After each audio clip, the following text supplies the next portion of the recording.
কেন্দ্রীয় সহকারী secretary general মৌলানা আবু তাহের মোহাম্মদ মাসুম বক্তব্য পেশ করবেন। আমি মোহতরম মৌলানা আবু তাহের মোহাম্মদ মাসুম সাহেবকে বিনীতভাবে অনুরোধ জানাচ্ছি বক্তব্য পেশের জন্য। আসসালামু আলাইকুম ওয়া রাহমাতুল্লাহ। আলহামদুলিল্লাহি রাব্বিল আলামিন ওয়াসসালাতু ওয়াসসালামু আলা সাইয়্যিদিল মুরসালিন ওয়া আলা আলিহি ওয়া সাহবিহি আজমাইন। বাংলাদেশ জামাত ইসলামী চট্টগ্রাম মহানগরীর উদ্যোগে আয়োজিত জাকাত শীর্ষক এই আলোচনা সভার সেমিনারের জনাব সভাপতি, মহানগরী আমির, জামাতের কেন্দ্রীয় কর্মপরিষদ সদস্য জনাব শাহজাহান চৌধুরী সাবেক এমপি, মঞ্চে উপবিষ্ট অনেক বিজ্ঞ প্রাজ্ঞ সম্মানিত উলামায়ে কেরাম, যাদের মধ্যে প্রবন্ধ উপস্থাপন করেছেন একজন সম্মানিত ভাই, এর উপরে যারা পর্যালোচনা করেছেন তারাও অত্যন্ত বিজ্ঞ প্রাজ্ঞ আলেম। তো সম্মানিত সুধীমণ্ডলী, এই পর্যন্ত প্রবন্ধ উপস্থাপন এবং এর উপরে যে পর্যালোচনা হয়েছে, এতে আমাদের আজকের সেমিনারের যে বিষয়, সেই বিষয় সম্পর্কে একটা স্বচ্ছ ধারণা আপনারা ইতিমধ্যে পেয়েছেন বলে আমার দৃঢ় বিশ্বাস। প্রবন্ধ উপস্থাপন যারা করেন এসব সেমিনারে, তাদের জন্য একটা মুসিবত হলো নির্দিষ্ট সময় করে দেয়া হয় যে এর মধ্যে শেষ করতে হবে। এরপরে যখন পর্যালোচনা শুরু হয়, এত পরামর্শ আসে যে এটা বাদ পড়েছে, এটা যোগ করা দরকার। সেগুলো সামনে রাখলে দ্বিগুণ তিনগুণ সময় দিলেও এই সাবজেক্ট কভার করা যাবে না। এই জন্য আমি সেই দিকে না গিয়ে আমি মনে করি প্রবন্ধ উপস্থাপক এবং যারা পর্যালোচনা করেছেন সকলেই এই বিষয়ে এত পরিমাণ তথ্য উপাত্ত এখানে পেশ করেছেন যে ইসলামের এই ফরজ ইবাদতের ব্যাপারে কারো মধ্যে আর অস্পষ্টতা থাকার কোনো সুযোগ নেই। আমরা জানি ইসলাম একটি পূর্ণাঙ্গ এবং ভারসাম্যপূর্ণ জীবন ব্যবস্থা। জাকাত হচ্ছে সে জীবন ব্যবস্থার একটি দিক মাত্র। এ কারণে ইসলামী জীবন ব্যবস্থা পরিপূর্ণভাবে প্রতিষ্ঠা না হলে শুধুমাত্র সালাত, সাওম, জাকাত, হজ এই কয়েকটা দিক ইসলামকে সঠিকভাবে মানব জাতির সামনে তুলে ধরতে পারবে না। ইসলামটা একটা প্যাকেজ প্রোগ্রাম, উদখুলু ফিস-সিলমে কাফা, এটার মধ্যে পরিপূর্ণভাবে প্রবেশ করতে হবে। তাহলেই তার সৌন্দর্য মানুষের কাছে দিবালোকের মতো স্পষ্ট হয়ে যাবে। রাসূল পাক সাল্লাল্লাহু আলাইহি ওয়াসাল্লামের নেতৃত্বে যেই খেলাফত কায়েম হয়েছিল, 30 বছর যেই খেলাফত অত্যন্ত গৌরবজনকভাবে চারজন খলিফা পরিচালনা করেছিলেন, সেই সোনালী ইতিহাস যদি আমরা সামনে রাখি, তাহলে আংশিক ইসলাম পালন করে আমরা সমাজে সেই ফায়দা পাব না যেটা পূর্ণাঙ্গ ইসলাম সমাজে কায়েম হলে পাওয়া যায়। খেলাফতি শাসনের পতনের পরে মূলত ইসলামকে আমরা আংশিকভাবেই পালনে অভ্যস্ত হয়ে পড়েছি। মাদ্রাসায়, মসজিদে, মক্তবে, শিক্ষা প্রতিষ্ঠানে, বিবাহ, তালাকে, এই ধরনের গণে গণে কিছু জায়গায় ইসলামকে আমরা অনুসরণ করি। আর আমাদের জীবনের বাকি 14 আনা জীবনটাই মূলত ইসলাম বহির্ভূত রীতি পদ্ধতিতে পরিচালিত হচ্ছে, যার কারণে ইসলামের পূর্ণাঙ্গ সৌন্দর্য সাহাবায়ে কেরামের যুগে যেভাবে, খোলাফায়ে রাশিদার যুগে যেভাবে গোটা বিশ্ববাসীকে অনুপ্রাণিত করেছিল, আজকে সেই আবেদন ইসলামে নেই। সম্মানিত ভাইরা, সে কারণে আল্লাহ রাব্বুল আলামিন যেভাবে ইসলামকে পালন করতে বলেছেন এবং তিনি যেভাবে ইসলামের পতাকা তলে সামিল হতে বলেছেন, ঠিক সেভাবেই আমাদেরকে ইসলাম পালন করতে হবে। আমরা যেভাবে চাই সেভাবে ইসলাম পালন করলে হবে না। আর আল্লাহ যেভাবে চেয়েছেন ইসলাম পালন, তারই বাস্তব নমুনা হচ্ছেন নবী মুহাম্মদ রাসূলুল্লাহ সাল্লাল্লাহু আলাইহি ওয়াসাল্লাম। তিনি একটি ইসলামী কল্যাণ রাষ্ট্র প্রতিষ্ঠা করে কিভাবে ইসলামকে জীবনের সকল দিক এবং বিভাগে বাস্তবায়ন করতে হবে সেটা তিনি প্র্যাকটিক্যালি দেখাই দিয়েছেন। আজকে সেই বিষয়ে আমাদেরকে গুরুত্বের সাথে চিন্তা ভাবনা করা দরকার।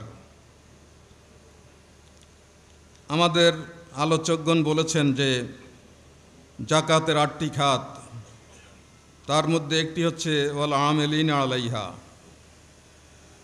তো এই আয়াত দিয়েই বোঝা যায় যে জাকাত থার্ড পার্টি কালেকশন করবে। জাকাত দাতা জাকাত দেবে, জাকাত গ্রহীতা জাকাত গ্রহণ করবে, তবে এটা সরাসরি নয়, থার্ড পার্টি জাকাত সংগ্রহ করবে, করে তাদের নেতৃত্বেই জাকাত বন্টন করা হবে যথাযথ হকদারদের কাছে। তো সেই থার্ড পার্টিটা কি, কে? সেটাই হচ্ছে ইসলামী রাষ্ট্র, ইসলামী খেলাফত। ইসলামী রাষ্ট্র জাকাত কালেকশনের দায়িত্ব নেবে এবং এই রাষ্ট্রই জাকাত বন্টনেরও দায়িত্ব নেবে। কিন্তু দুর্ভাগ্যজনকভাবে আমাদের সমাজে ইসলামী রাষ্ট্র কায়েম নেই, যার কারণে ব্যক্তিগতভাবে বা বিভিন্ন ছোট ছোট গ্রুপ দলে আমরা দীর্ঘদিন থেকে জাকাত কালেকশন করছি, বন্টন করছি, কিন্তু জাকাতের আসল যে ফায়দা সেটা আমরা জাতিকে দিতে পাচ্ছি না। তো এটা তখনই হবে যখন এই জমিনে আমরা আল্লাহর দ্বীনকে বিজয়ী করার জন্যে সর্বাত্মক আন্দোলন সংগ্রামে আমরা নিয়োজিত হব। কারণ আন্দোলন ছাড়া, সংগ্রাম ছাড়া দুনিয়াতে কোথাও কোনো সমাজে পরিবর্তন আসেনি। মক্কাতেও সংগ্রাম ছাড়া আল্লাহর নবী ইসলামী রাষ্ট্র কায়েম করতে পারেননি। তিনি তো একজন নবী ছিলেন, তিনি তো বুজুর্গি দেখিয়ে ইসলাম কায়েম করে ফেলতে পারতেন না? এখন যেভাবে আমাদের পীর বুজুর্গরা আকাশ দিয়ে পর্যন্ত উড়ে, তো এর চেয়ে তো বেশি বুজুর্গ ছিলেন আল্লাহর নবী, কিন্তু তিনি দোয়া দুরুদ দিয়ে, বুজুর্গি দিয়ে ইসলাম কায়েম করেন নাই। প্র্যাকটিক্যাল ময়দানে বাতিলের সাথে লড়াই করে, সব ধরনের অন্যায় অসত্যের বিরুদ্ধে সংগ্রাম করে তিনি সমাজে আল্লাহর সার্বভৌমত্বের ভিত্তিতে একটি কল্যাণ রাষ্ট্র কায়েম করেছিলেন। এই জন্যে তার দান মোবারক শহীদ হয়েছে, উহুদের ময়দানে তাকে যেতে হয়েছে, তাকে এই আন্দোলন করতে গিয়ে 3 বছরের উপরে বন্দি জীবন কাটাতে হয়েছে। সেখানে আল্লাহর নবীর সাহাবীগণ, স্বয়ং হযরত আয়েশার ব্যাপারে বলা হয়েছে যে ওই 3 বছরের বন্দি জীবনে হযরত আয়েশা, সাহাবায়ে কেরাম যেভাবে না খেয়ে না দিয়েছিলেন, চামড়া ভিজিয়ে চামড়া খেয়েছেন, গাছের লতাপাতা খেয়েছেন, সেই যে হযরতে আয়েশা রাদিয়াল্লাহু তাআলা আনহুর শরীর ভেঙে গিয়েছিল, মৃত্যুর আগ পর্যন্ত এই শরীর তিনি ফিরে পাননি। এই ধরনের পরিশ্রম করে, কষ্ট করে, জীবন দিয়ে, কোরবানি দিয়ে আল্লাহর নবী দুনিয়াতে ইসলামী রাষ্ট্র কায়েম করেছেন। আর আজকে আমরা মুসলমানরা নাকে তেল দিয়ে ঘুমাই, বাতিলকে রাষ্ট্র, সমাজ, অর্থনীতি, রাজনীতি, সমাজনীতি ছেড়ে দিয়েছি, আর আমরা মসজিদ মাদ্রাসা মুক্তবে আল্লাহ আল্লাহ জিকির নিয়ে ব্যস্ত আছি। সুতরাং আজকে জাকাত, নামাজ, রোজা এগুলোর পূর্ণ ফায়দা যদি আমাদেরকে পেতে হয়, তাহলে কোরআনে পাকের যে আয়াতটি আমাদের আবু বকর রফিক সাহেব বলেছেন, আল্লাযিনা ইম্মাক্কান্নাহুম ফিল আরদে আকামুস সালাতা ওয়া আতাউজ যাকাতা ওয়া আমারু বিল মারুফ ওয়া নাহাউ আনিল মুনকার। মুসলমানদের কোনো দল বা গ্রুপকে যদি কোনো সমাজে রাষ্ট্রের কর্তৃত্ব দেওয়া হয় তাহলে তারা মৌলিকভাবে 4টি কাজ করবে। একটা রাষ্ট্রের মৌলিকভাবে 4টি কাজ।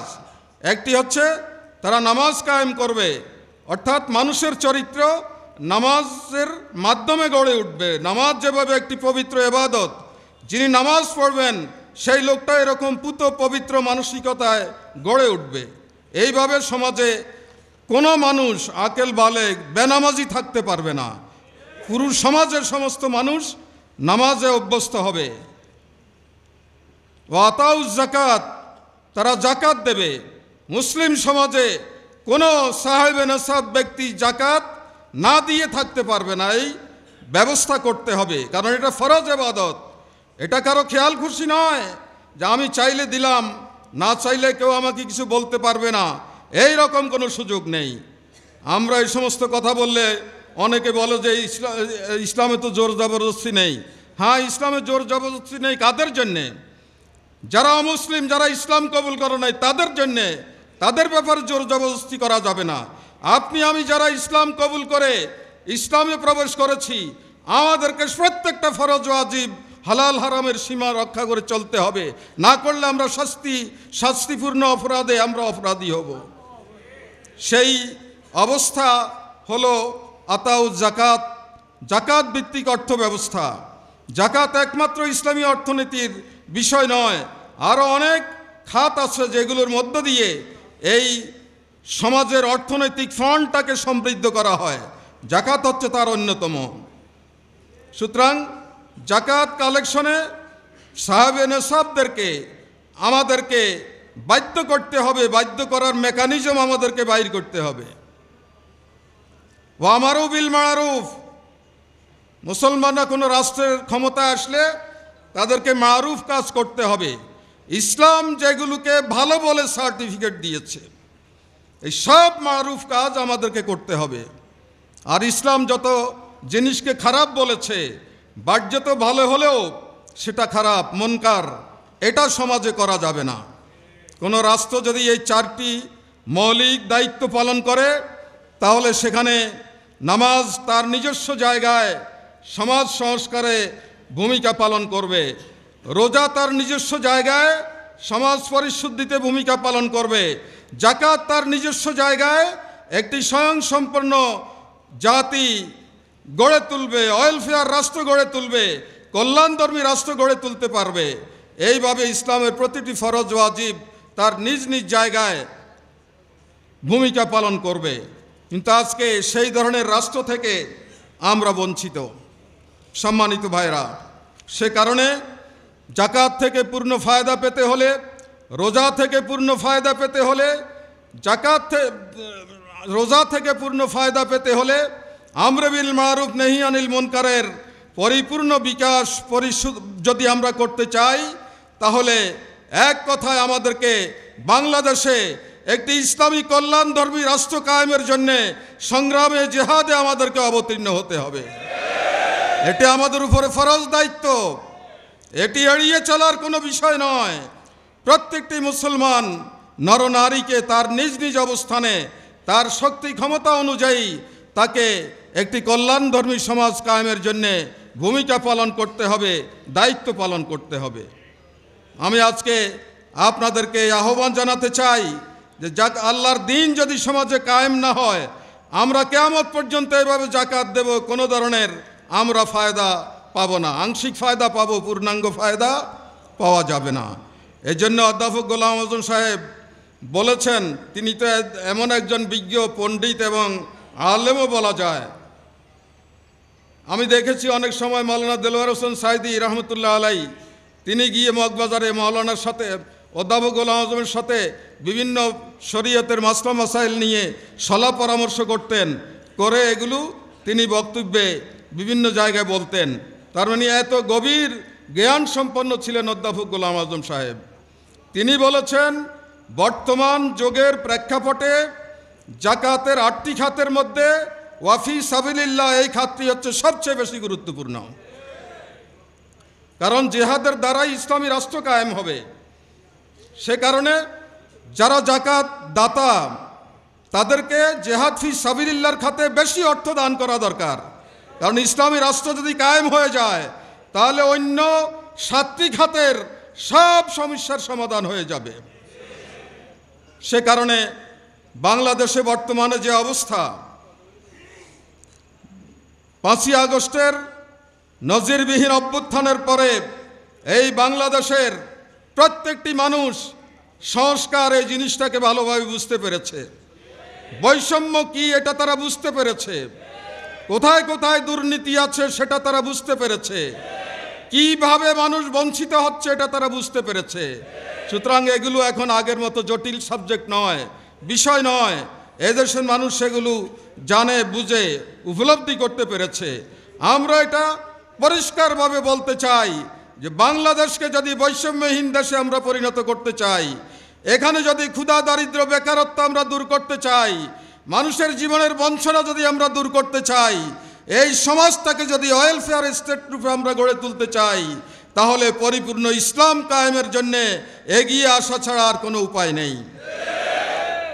এই সব সংস্কারের কর্মসূচি নবী মুহাম্মদ রাসূলুল্লাহ সাল্লাল্লাহু আলাইহি ওয়াসাল্লাম নিয়ে দুনিয়াতে এসেছেন। 1000 বছরের ইয়ামে জাহিলিয়াতের, 1000 বছরের আরব দুনিয়াকে তিনি মাত্র 23 বছরের মাথায় এই ইসলামকে দিয়ে এমন এক সুন্দর ব্যবস্থা নিশ্চিত করেছিলেন, সেখানে ক্ষুধা দূর হয়েছে, দারিদ্র দূর হয়েছে, বেকারত্ব দূর হয়েছে, খুন খারাপি দূর হয়েছে, অন্যায় জুলুম দূর হয়েছে, পাপাচার দূর হয়েছে, কুফর, শিরক, বেদাত এগুলো দূর হয়েছে। 30 বছরের মাথায় একটা সমাজকে পরিপূর্ণভাবে চেঞ্জ করে একটা কল্যাণধর্মী সমাজ কায়েম করা পৃথিবীর ইতিহাসে কোনো কালে এরকম নেতা কি আপনারা দেখতে পাবেন? আমাদের নবী মুহাম্মদ রাসূলুল্লাহ সাল্লাল্লাহু আলাইহি ওয়াসাল্লাম এই কোরআন হাতে নিয়ে এইভাবে তিনি একটি সমাজকে পরিবর্তন করতে পেরেছিলেন। এই জন্য সাইদ মওদুদী রহমতুল্লাহ আলাইহি একদিন বলেছিলেন তার অনুসারীদেরকে যে তুম कुरान को लेकर उठो और दुनिया में गालिब बनकर रहो। তোমরা কোরআনকে অবলম্বন করে দাঁড়িয়ে যাও আর বিশ্বের বুকে বিজয়ের জাতি হিসাবে তোমরা আবার মাথা উঁচু করে দাঁড়াও। সুতরাং আজকে সব সমস্যার সমাধান হচ্ছে আল্লাহর দ্বীন কায়েমের জন্য আন্দোলন করা, সংগ্রাম করা। যেসব প্রস্তাব রাজনৈতিক দলগুলো সংস্কারের ব্যাপারে দিয়েছে, আমরাও একটা প্রস্তাব সংস্কারের ব্যাপারে দিয়েছি। এই সংস্কার প্রস্তাব এখানে কায়েম হোক বা না হোক, আমরা এই সংস্কারের জন্যে আজীবন আমরা সংগ্রাম করব, আন্দোলন করব। পূর্ণাঙ্গ সংস্কার হওয়া ছাড়া জামাত ইসলামী তার আন্দোলনকে এক বিন্দুও পেছনের দিকে নেবে না, থামবে না। জামাত ইসলামী এই দেশকে সংস্কার করেই ছাড়বে। কারণ জামাত যে 41 দফার সংস্কার দিয়েছে, এটার ভিত্তি হচ্ছে কোরআন, এটার ভিত্তি হচ্ছে রাসূল পাকের উসওয়ায়ে হাসানা। সুতরাং এই 41 দফার সংস্কার প্রস্তাবের আলোকে বাংলাদেশকে আমরা সংস্কার করব। এই সরকার করুক বা ভবিষ্যতে নির্বাচিত সরকার করুক বা না করুক, আমরা এই সংগ্রাম থেকে এক বিন্দু আমরা পিছিয়ে আসব না। সম্মানিত ভাইরা, আমি যেটা বলতেছিলাম, এই যাকাত আমাদের উপরে মূলত ফরজ করা হয়েছে, যেটা মাওলানা বলেছেন তুখাযু মিন আগনিয়াহিম ফাতুরাদ্দু আলা ফুকারাইহিম। নিডি মানুষ যারা, মৌলিক প্রয়োজন থেকে যারা বঞ্চিত, তাদের কাছে সম্পদ নাই। সম্পদ কাদের কাছে? কয়েক হাজার পরিবার বাংলাদেশের সব সম্পদ কুক্ষিগত করে রেখেছে। এই জায়গায় আমাদেরকে আঘাত হানতে হবে, এই দেয়াল ভাঙতে হবে। এখানে অর্থনীতির সার্কুলেশন যাতে ভারসাম্যপূর্ণভাবে সর্বত্র ছড়িয়ে পড়ে, সেই বিষয়টা আমাদেরকে নিশ্চিত করতে হবে। সেটা নিশ্চিত করার জন্যেই আল্লাহ রাব্বুল আলামিন এই যাকাতকে ফরজ করেছেন। শুধু আমাদের উপরে যাকাত ফরজ না, প্রত্যেক নবীর উম্মতের উপরে এই যাকাত ফরজ ছিল। কোরআনে পাকে যেই 25 জন নবীর উল্লেখ রয়েছে, প্রত্যেক নবী তার যুগে তার উম্মতকে যাকাতের ব্যাপারে নির্দেশ দিয়েছেন। আল্লাহ নবীর মাধ্যমে যাকাত ভিত্তিক অর্থ ব্যবস্থা চালুর জন্যে নবীদের কাছে ওহী প্রেরণ করেছেন। সুতরাং এটা বিশ্ব ইতিহাসে, মানব জাতির ইতিহাসে একটা সার্বজনীন কল্যাণ রাষ্ট্রের বুনিয়াদ। এটাকে ইগনোর করে আমরা ওয়েলফেয়ার রাষ্ট্র করতে পারবো না, কল্যাণ রাষ্ট্র করতে পারবো না। সেজন্যে এই যাকাতের কর্মপন্থায় আমাদের জীবনকে গড়ে তুলতে হবে। জাকাত সঠিকভাবে যদি আমরা দিতে পারি, জাকাতের মর্ম যদি আমরা উপলব্ধি করতে পারি, তাহলে সমাজে একটি সুন্দর বসবাসের উপযোগী একটি পরিবেশ তৈরি হবে। জাকাতের দুটো টার্গেট, একটি হচ্ছে মালকে পবিত্র করা, আর একটি হচ্ছে ব্যক্তিকে পবিত্র করা, পরিশুদ্ধ করা, তার মানসিকতা, তার চিন্তাকে পবিত্র করা, পরিশুদ্ধ করা, মানুষকে বখিলির হাত থেকে রক্ষা করা এবং সমাজের মধ্যে উদার আত্মসম্পন্ন মানুষ তৈরি করা, যারা উদার হস্তে মানুষের জন্য অর্থের কোরবানি করবে। তো যারা জাকাত দেয় না তারা সবচেয়ে বেশি কৃপণ হয়। নিজে পানিতে ঢেলে দেয়, তারপরে একজন নিডি লোককে তার টাকা দেবে না। কারুনের নাম তো আপনারা শুনেছেন। সে বহু সম্পদের অধিকারী ছিল, মানুষকে পয়সা করে দিত না, কারণ মুসা আলাইহিস ইসলামের শরিয়া তিনি মানতেন না, কোনো জাকাত দিত না, মানুষকে সদকা খয়রাত করতো না। এ কারণে আল্লাহ তাআলা তার সম্পদ এবং স্বয়ং কারুনকে জমিনে পুঁতিয়ে তার মৃত্যু নিশ্চিত করেছেন। এই রকম বখিল লোক যারা টাকা জমা রাখে, নিজেরা পুঁজিপতি সাজে, সমাজের মানুষকে নিজেদের অর্থনৈতিক দাসানুদাসে পরিণত করে, আল্লাহ তাআলা তাদের সাথে সকল যুগেই এই আচরণ করবেন, আর পরকালেও আল্লাহ তাআলা তাদেরকে ধ্বংস করে দেবেন। বাংলাদেশে দেখবেন মাঝে মধ্যে বিরাট ইন্ডাস্ট্রি আগুন লেগে জ্বলে গিয়েছে, বিরাট কারখানা শেষ হয়ে গিয়েছে। আপনি এইসব ঘটনার পরে খোঁজ খবর নিয়ে দেখবেন যে এরা জাকাত দেয় কিনা, খুঁজে পাবেন যে আসলে তারা জাকাত দেয় না। জাকাতের নামে যা বাহ্যত মহড়া করে, ওখানে জাকাত আনতে গেলে আরও মানুষ মারা যায়, মানুষের জীবন রক্ষা তো দূরের কথা, মানুষ মারা যায়। এইভাবে জাকাতের নামে ইসলামের এই ফরজ বিধানটাকে এই দেশে প্রহসনে পরিণত করা হয়েছে। এর বিরুদ্ধে মুসলমানদেরকে জাগতে হবে, এর বিরুদ্ধে আমাদেরকে আন্দোলন গড়ে তুলতে হবে। শুধু বছরে একবার জাকাতের আলোচনা সভা করেই শেষ নয়, সারা বছর জাকাত নিয়ে, রোজা নিয়ে, হজ নিয়ে, ইসলামের ফরজ ওয়াজিব হালাল হারাম নিয়ে আমাদেরকে চর্চা করতে হবে, বলতে হবে, মানুষকে দৃষ্টি আকৃষ্ট করতে হবে। এটা জামাত ইসলামীর আন্দোলনের একটা পার্ট। এটা শুধু নিছক সেমিনারের মধ্যে সীমাবদ্ধ রাখলে চলবে না। সম্মানিত ভাইরা, জাকাত মানুষকে সংকীর্ণতা, হিংসা বিদ্বেষ, স্বার্থপরতা থেকে উদ্ধার করে। জাকাত মানুষের মধ্যে পুঁজিবাদী মানসিকতা যেটা আছে সেটা মানুষের মধ্য থেকে দূর করে। জাকাত মানুষের সম্পদ বৃদ্ধি করে। আল্লাহ বলছেন, ইয়ামহাকুল্লাহুর রিবা ওয়া ইউরবিস সাদাকাত। সুদ ঘুষ এগুলো মানুষকে ধ্বংস করে দেয়, আর এই ধ্বংসের হাত থেকে রক্ষা করে এবং সম্পদ বৃদ্ধি করে সাদাকাত দ্বারা। কোরআনে পাকে আল্লাহ রাব্বুল আলামিন তিনটি পরিভাষা ব্যবহার করেছেন, একটা সাদাকা, একটা ইনফাক ফি সাবিলিল্লাহ, আর একটা হচ্ছে জাকাত। ফিকহের দৃষ্টিতে এগুলোর মধ্যে পার্থক্য আছে, কোনোটা ফরজ, কোনোটা নফল। কিন্তু এই পার্থক্যকে যদি আমরা এক সাইডে রেখে এটার মূল তাৎপর্য আমরা আলোচনা করি, তাহলে আমরা ইসলামের একটা সৌন্দর্য আমাদের সামনে প্রকাশ পায়। সেটা হচ্ছে আমরা মানুষ নিজেরা স্বার্থপর হব না, নিজেদের স্বার্থ নিয়ে ব্যস্ত থাকব না। আমরা সকলেই অন্যের জন্যে ভূমিকা পালন করব, আমরা অন্যের কল্যাণে কাজ করব। আমাদের নিজেদের প্রয়োজনকে আমরা খাটো করে দেখে অন্যের প্রয়োজনকে আমরা বড় করে দেখব। এই ধরনের সহমর্মিতা মানুষের মধ্যে তৈরি করে জাকাত। সেই কারণে এই জাকাতের মেসেজ, এই জাকাতের আবেদন আমাদের নিজেদের মধ্যে যেমনিভাবে আমরা লালন করব, সমাজের সর্বত্রে এটাকে আমরা ছড়িয়ে দেব। জাকাত যারা দেয় না তাদের যে শাস্তির কথা কোরআন এবং সুন্নায় তুলে ধরা হয়েছে, এটা অত্যন্ত ভীতিকর একটা বিষয়। কোরআনে পাকের আয়াত তো আমাদের এক ভাই উল্লেখ করলেন।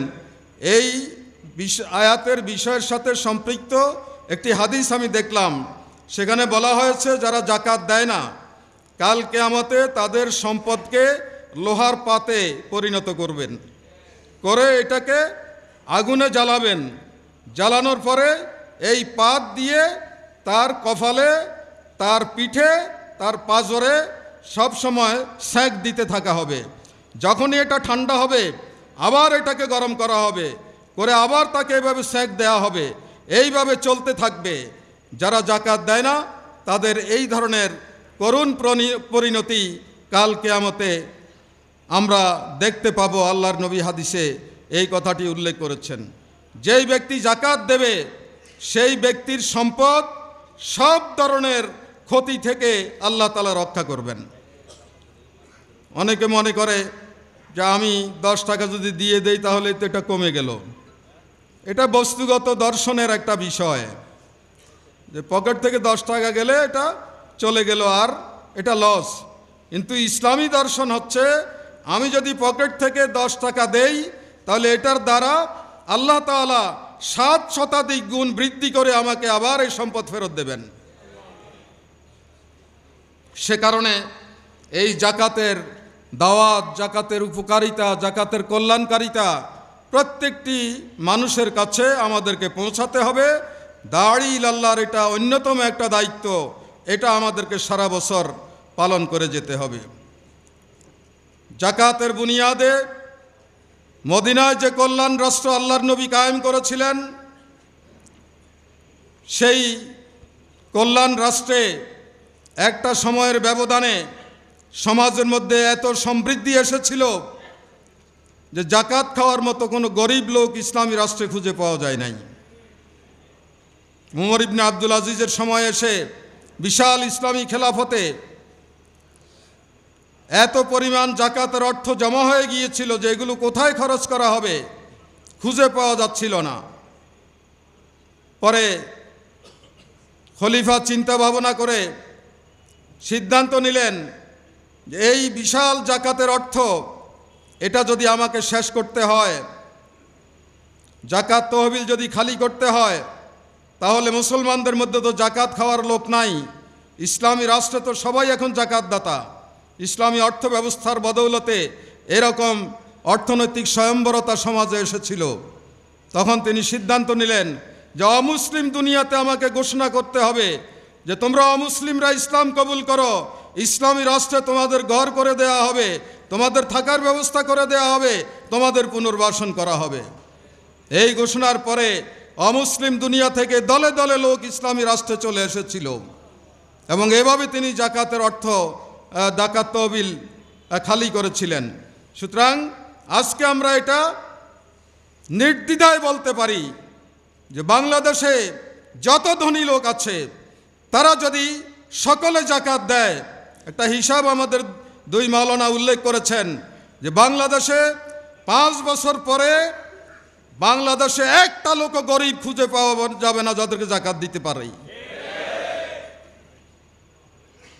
মুসলমানদের অর্থ ব্যবস্থায় এই ধরনের একটি সম্ভাবনাময় খাত আল্লাহর পক্ষ থেকে দেওয়ার পরও আমরা দুর্ভাগা মুসলমানরা, কারণ আমরা এই পথে না হেঁটে আমরা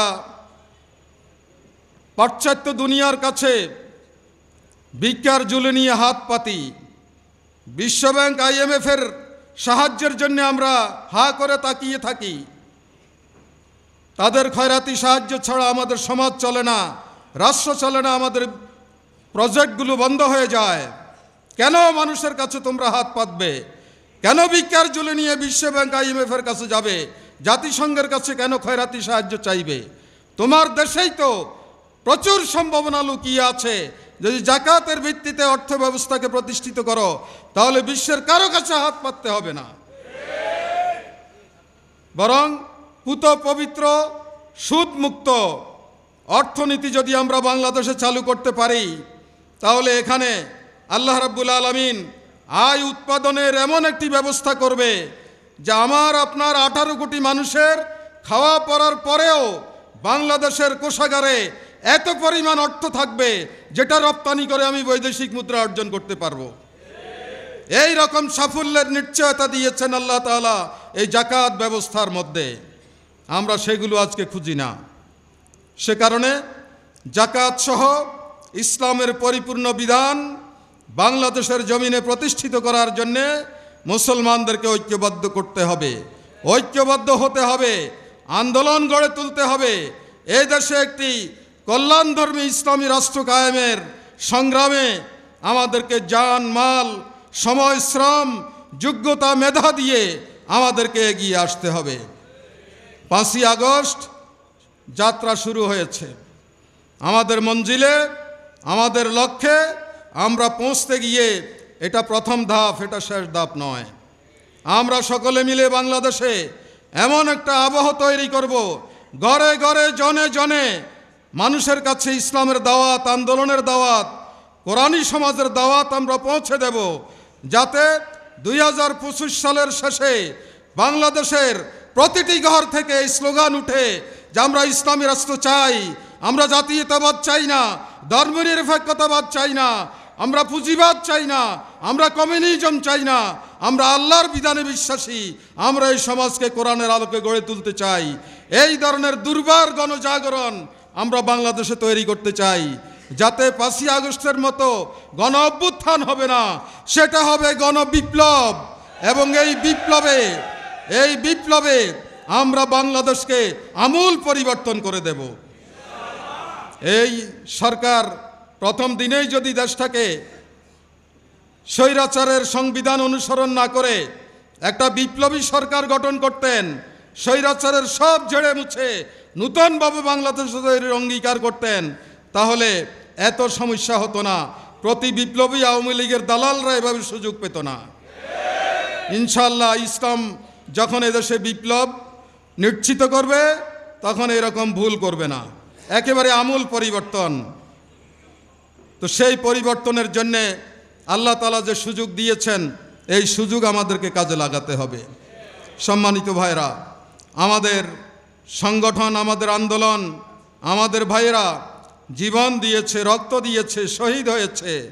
তাদের রক্তের সাথে অন্যরা গাদ্দারি করতে পারে, জামাত ইসলামী শিবির গাদ্দারি করতে পারে না। সুতরাং আমরা আমাদের সর্বশক্তি নিয়োজিত করে এই 92 ভাগ মুসলমানের বাংলাদেশকে কোরআন ও সুন্নাহর ভিত্তিতে একটি কল্যাণধর্মী সমাজ রূপে গড়ে তোলার জন্যে আমরা এখন থেকে আপোষহীন সংগ্রামে আমরা অবতীর্ণ হব। পাহাড় পর্বত, বন্ধুর পথ, কণ্টকাকীর্ণ পথ সব কিছুকে মানিয়ে আমরা আমাদের লক্ষ্যে পৌঁছবই ইনশাআল্লাহ।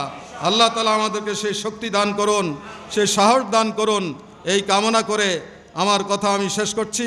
হাযা মা ইনদি ওয়াল ইলমু ইনদাল্লাহ আলাইহি তাওয়াক্কালতু ওয়া ইলাইহি উনীব। আসসালামু আলাইকুম ওয়া রাহমাতুল্লাহি ওয়া বারাকাতুহু।